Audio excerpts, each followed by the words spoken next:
এই হচ্ছে আলু।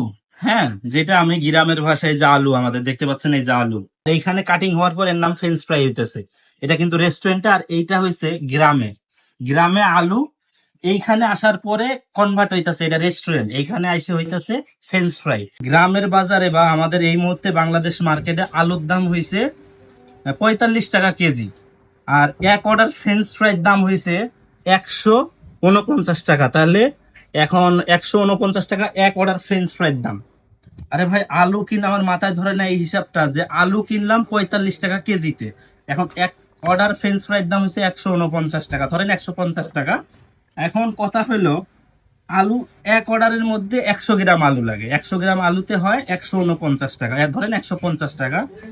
এখন 150 টাকা হলে 1 কেজি আলুতে হয় 10 অর্ডার, তাহলে 1500 টাকা। কিন্তু আমার এইটা মাথায় ধরে না যে যে গ্রামের আলু হয়েছে মাত্র 45 টাকা কেজি, রেস্টুরেন্টে আসার পর বড় লোকদের টুপি পরানোর পর এটা হয়ে যায় 1500 টাকা। মানে এইটা আসলে আমার মানে বোঝার বাইরে, এটা কিভাবে হয়? গ্রামে হচ্ছে 45 টাকা, রেস্টুরেন্টে এসে হয় 1500 টাকা।